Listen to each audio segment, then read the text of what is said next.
Baker County, Georgia, Thursday, October 3rd, 2019, 4:12 p.m. The late afternoon sun cast long shadows over the porch of a modest one-story home on Piney Woods Road.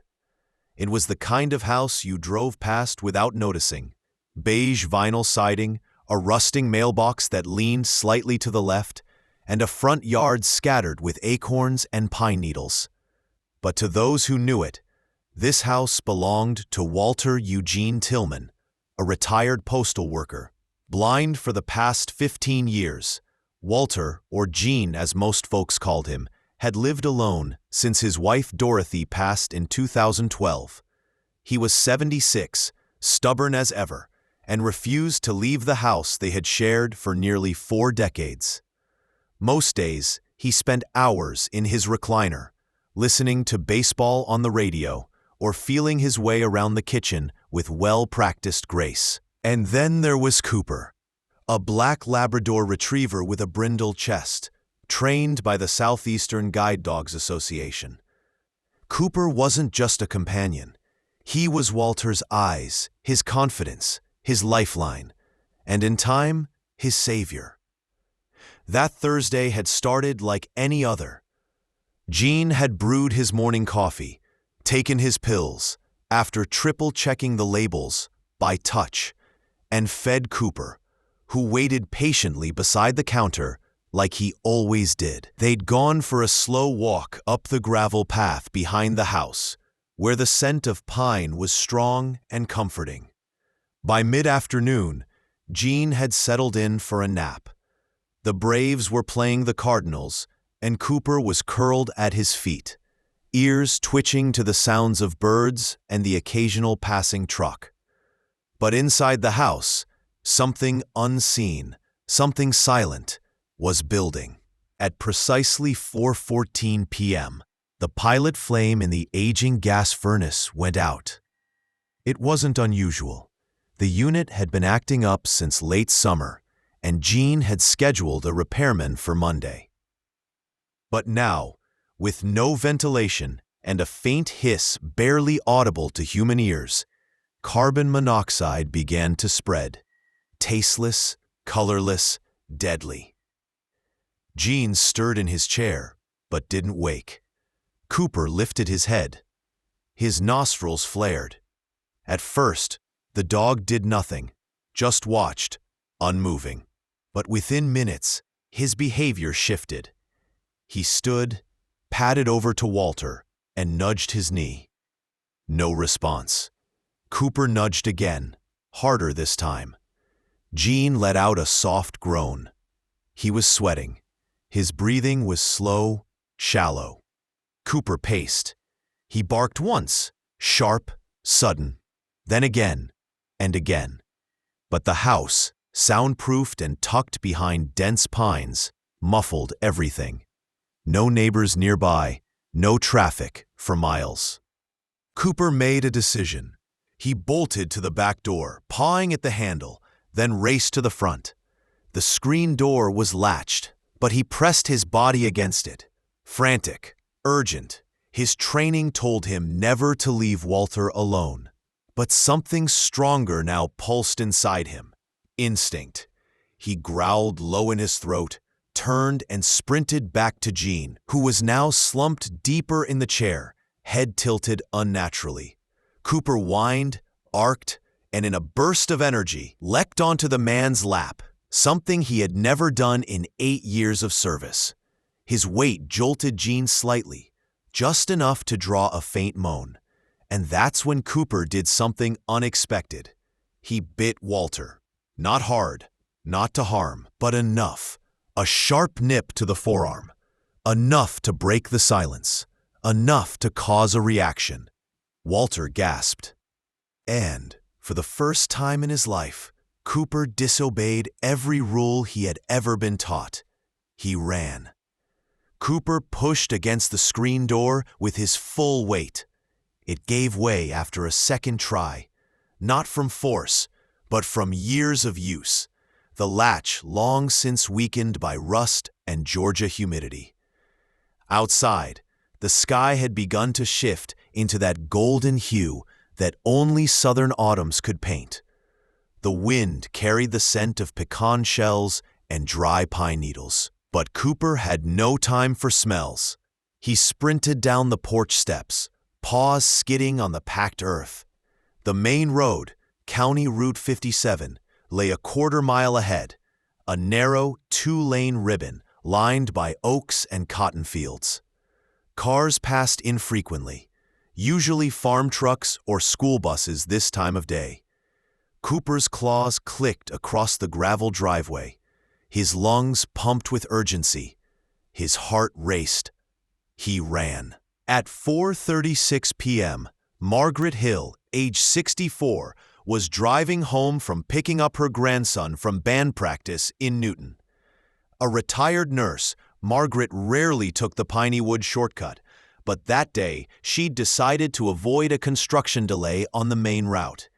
She was humming an old gospel tune under her breath, her left hand tapping the wheel, when a black blur shot across the road, causing her to slam the brakes. Dear Lord! The tires squealed. The car stopped with a jolt. Margaret's heart pounded as she looked up and saw the dog, lean, intense, focused, standing in the middle of the road. He didn't run.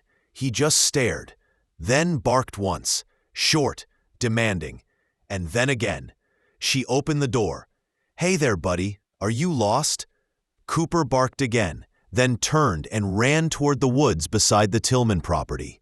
And stopped, turned, waited. Margaret, a woman not easily swayed by animals, suddenly felt something in her chest. Not fear, but insistence, urgency. She hesitated, but then she followed. By the time she reached the porch, she was breathless. The screen door was ajar, and the front door hung open a crack. Inside, it was quiet. Too quiet. "Hello?" she called out. "Is someone there?" No answer. She stepped in, cautiously. Her hand instinctively covered her mouth. The air felt wrong, thick, heavy, and that's when she saw him. Walter was slumped in his chair, lips slightly blue. Cooper was sitting beside him, unmoving, like a soldier guarding a fallen comrade. Margaret's training kicked in. She yanked her phone from her purse, dialed 911. "This is Margaret Hill. I think there's a man inside this home with carbon monoxide poisoning. Piney Woods Road, near Route 57. He's unconscious. I need paramedics now." Then she dropped the phone and rushed to open all the windows, gasping as she moved from room to room. The stale, invisible poison began to dissipate, but not fast enough. She returned to Walter, checked his pulse, faint but present. Cooper never moved, not even as she touched his master's face. He just watched, eyes wide, chest rising and falling. And then he whined. Just once, low, deep, almost like a prayer. At 4:51 p.m., sirens broke the stillness of Piney Woods Road. A red and white Baker County ambulance, followed by a sheriff's SUV, pulled up to the modest home. Margaret stood at the end of the gravel driveway, waving her arm frantically, still holding her phone. "He's inside," she called out. "Living room. Gas. I think carbon monoxide." Paramedics moved fast. One went straight to Walter. The other pulled a small device from his vest, a portable CO detector. The digital screen beeped. The reading blinked, 78 parts per million. Not immediately fatal, but dangerous, especially to someone elderly. And Walter had been breathing it for nearly an hour. "Let's move," the lead medic shouted. Cooper tried to follow as they loaded Walter onto a stretcher, but an officer gently held the leash that hung from his harness. "Easy now, buddy," said Deputy Ray Connolly, kneeling to Cooper's level. "You did good. You did real good." Cooper sat, still, obedient, but his eyes never left Walter. At Phoebe Putney Memorial Hospital in Albany, 23 miles northeast, Walter was admitted to the ER under suspected CO poisoning. He was unconscious, but stable. The oxygen mask helped purge the toxins from his blood. His blood pressure was low, but holding. Margaret stayed in the waiting room for 2 hours, unsure if she should leave. No one from the family had arrived yet, but she didn't know who to call. At 7:26 p.m., the ER doors slid open, and a tall man in his early 40s walked in. Pressed khakis, button-down shirt, a face etched with panic and guilt. David Tillman, Walter's only son. "I got a call from the sheriff's office," he said breathlessly to the receptionist.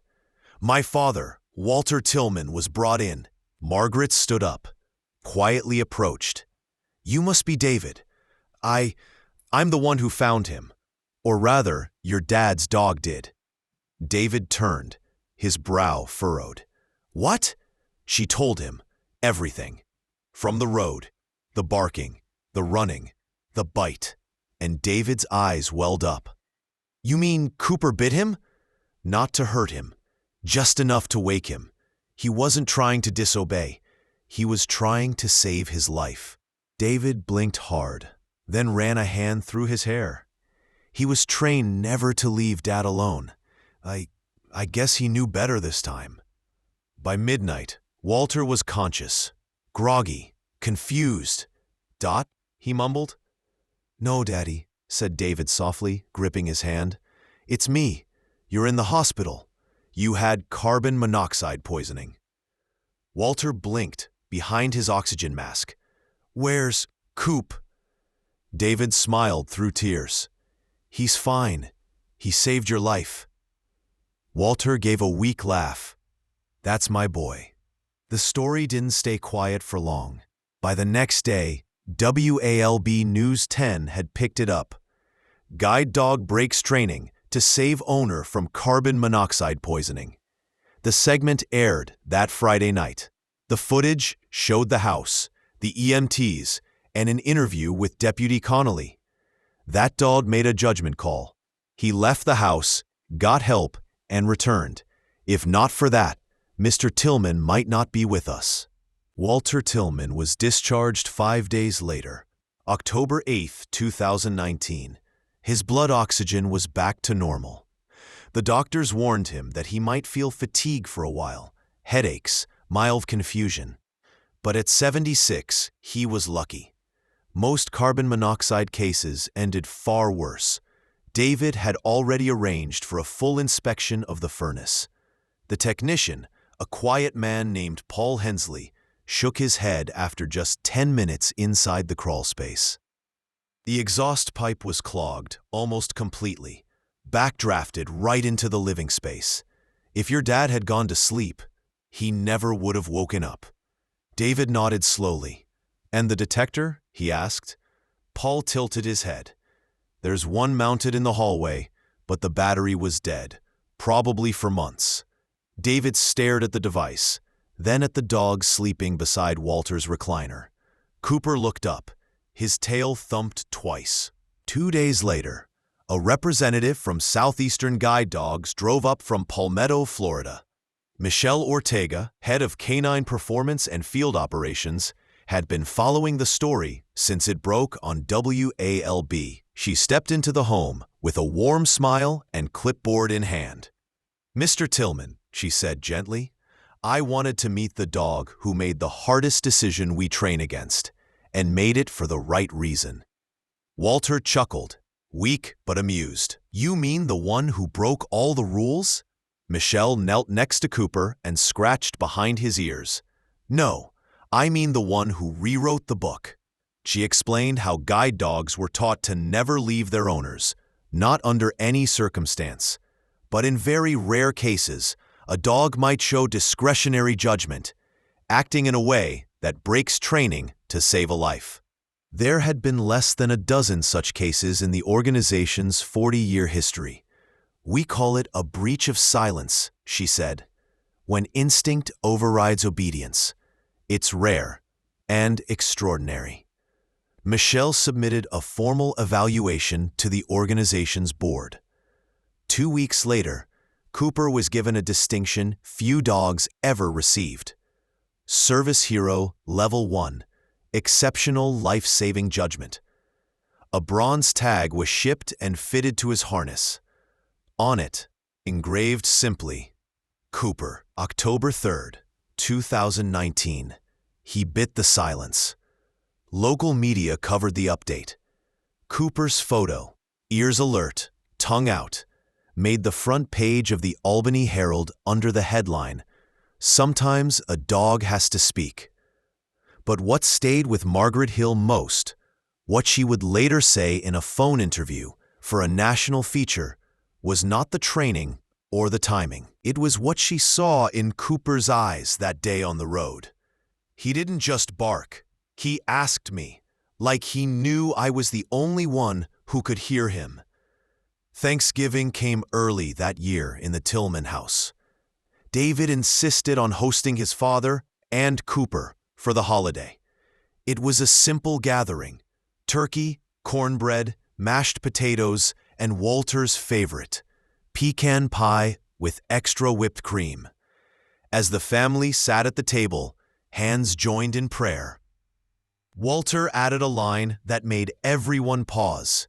"And thank you, Lord, for the silence that was broken, by a bark, by a bite, and by a dog who knew better than any of us."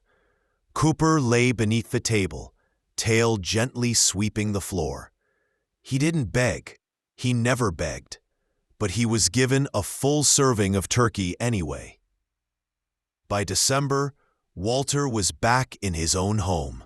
David installed 2 new carbon monoxide detectors, one in the hallway, another by the furnace. Both had 10-year lithium batteries. Margaret Hill stopped by weekly.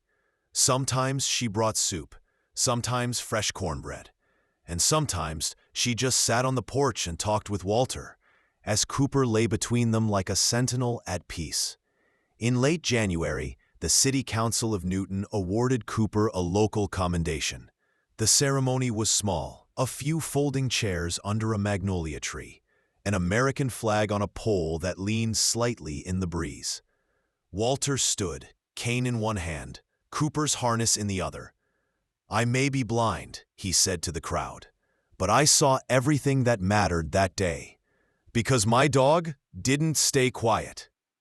The story was picked up one more time, by a national outlet this time. CBS aired a Sunday morning segment titled "The Dog Who Broke the Rules to Save a Life." Walter declined a trip to New York, but he did record a message that aired during the closing minutes of the piece. There's a kind of silence that kills if you let it. The silence of routine, of ignoring little things, of assuming someone else will notice. But sometimes someone barks or bites and reminds us to wake up. Walter Tillman passed peacefully in his sleep 2 years later. In the spring of 2022, he was 78. Cooper, then 12, was lying at the foot of the bed. David kept the harness, hung it on a hook by the door. Above it, a small frame with a plaque that read, "Sometimes silence must be broken, for love, for life, for the ones who can't cry for help." Cooper lived another year. His ashes were scattered beside the big pine behind Walter's house, where the birds still sang and the wind still whispered through the Georgia trees. If this story moved you, if it reminded you of someone you love, or a time when silence almost went too far, please subscribe, leave a comment, and share this story with someone who still listens. And if you own a pet, go give them a little extra dinner tonight. Sometimes they know more than we do.